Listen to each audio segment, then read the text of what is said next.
So the first 24 hours of owning the DJI FPV system have been very interesting. Some good and definitely some bad.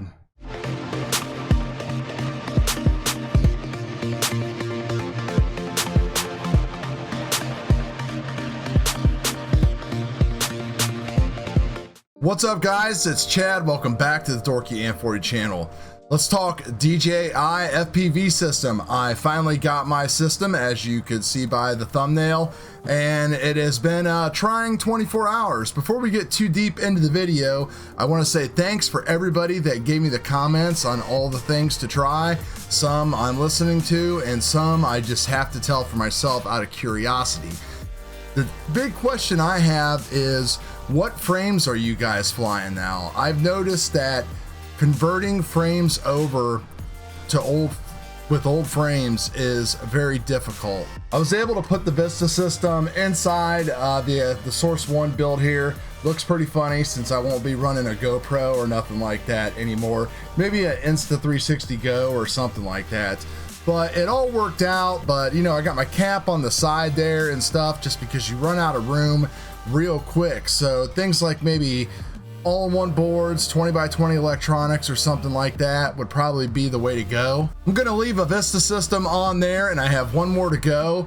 I believe what I really want to go back to is try one of the Cinewhoop type of things. I've been looking at Kebab's Cinexplore, something along those lines. Like, I know they all relatively fly okay, and you know, they all jerk and stuff. I used to have one of the Shenzhou Squirt and the other one that he makes. You know, just being able to see and fly through trees and stuff like that really has me interested now that we can actually just see everything with the DJI system. So don't get me wrong, the system is crystal clear and I really love it, but I'm also very happy that I have this BD analog mode going on. You know, this is the one that just goes right onto the plate, 2 screws, injection molded, everything goes right in. It works super simple. Analog works really well, and the DVR on it is better than my PowerPlay was. So I really see the whole point of the bind and fly type of quads, especially since a lot of them are priced very attractively. When you look at like frames and build out and add in the parts and stuff, the prices can get pretty crazy. But when you see so many of these quads in this $300 to $350 range, considering you're looking at least $150 for a Vista, it's not too bad of a deal. And honestly, guy, building around the DJI system again is kind of going back in time a little bit, because now we have all these wires going to all these places. If you have a DJI type of flight controller, I believe with the plug that would work okay, but you still have to be using their controller or you're just wasting plugs and wires again. So you kind of got to build around things. Boards were really getting nice as far as the VTX goes back here and the camera goes there, and now things are kind of like, well, we need UARTs here and power over there and a spot for the regulator here. But it's not all rainbows and butterflies when it comes to DJI. Besides trying to fit it into like my Source ones and everything like that, there's also just a lot of stuff that I miss personally. One big thing that I just didn't think about at all was Falco X is useless. You have a system that requires that you use everything with the OSD, and unfortunately with DJI you are only getting stuff that is coming from Betaflight or Falco X. You cannot interact with it at all. Now with Betaflight, they've actually developed the PID tuning tab inside there, so you can do some tuning, change your rates and stuff like that. So that's really nice. But with your certain OSD elements, things just aren't there. There's only some things that are available. Like I get SNR for my CROSSFIRE, and that's it. No link quality, no mode, no nothing at all. And I do feel that since everything got shut down here in 2020, that it really pushed back the timeline, all this stuff. Like DJI has been leaking their FPV quad now for I think about a month, and I'm sure it's going to be coming out anytime soon. It'll be interesting to see the people that get it, like iJustine and iPhoneio. You know, they will be out there flying FPV quads for all of us, I'm sure. I know there's GPS elements that are available, but I haven't put this into a GPS quad yet, and I probably won't, because that brings me to my next thing. When it comes to actual video and range in my area, we'll play the video here so you can actually see what I'm talking about.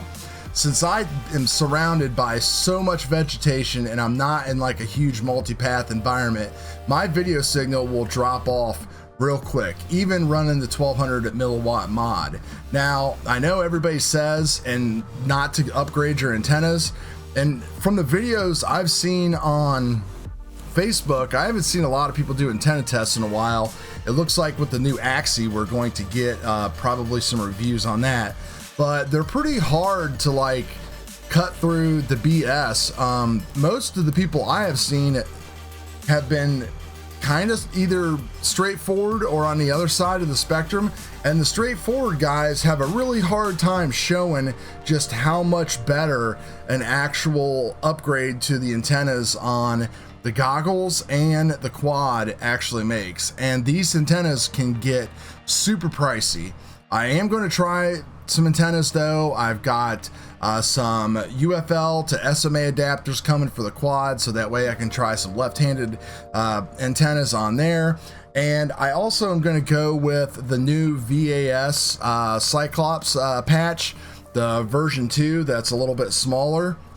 It looks like it's going to fit and everything, and its performance as far as the specs are the same or on par with using 2 X-Airs, and the X-Airs would total about $120, where the VAS antenna comes in at $190. So I'm sorry, where the VAS antenna comes in at $90. So bit of savings there. That'll help pay for an antenna on the quad, which is pretty nice. I guess the last thing to talk about is you hear everybody talk about how bad these things fit, and man, that's an understatement. Like with the stock foam, it feels like wearing, I don't know, like a brick or something in your head that isn't pushing on your head everywhere at the same time. It's just so uncomfortable. I don't even know who, I think they literally just like modeled a mannequin head and said, okay, this is good enough, and then just put it out there. So I do have the new upgraded foam coming. That's the $15 foam, not the $7 foam. So the best thing I've found to do so far for the fit for me is to take the $7 foam and cut it in half, and that way you can lift that up. And then you take the original foam and kind of cut out the nose and stick that there, and then you can tuck this down in here, and then it fits pretty good on the nose and the head. Then just using this gray foam without that little insert, it was resting down here on my big nose, and it was like clogging off like my ability to breathe while I was like flying. So that was like pretty nuts. I am running a the long battery cable that comes with it and the Ethic strap, so that's working out pretty good now that I've got this set up a little bit. But of course we're going to be adding more weight to this with that patch and everything like that. So you know, you kind of gotta, there's really not an all-win situation here, and that's the big thing, is that the success and development of this and how adoptable it is depends a lot on pricing and also just development from DJI, development from the Betaflight, the Falco X devs, and everything like that. You know, we're kind of like stuck with waiting on them to come up with all of these new features that we've kind of gotten used to over the years, especially with Falco X. Like, that is just a killer for me. So I'm leaving my Falco X quads analog, which is pretty unfortunate. So I think that's going to do it for this little discussion, guys. Thanks a lot, and we'll talk to you on the next video.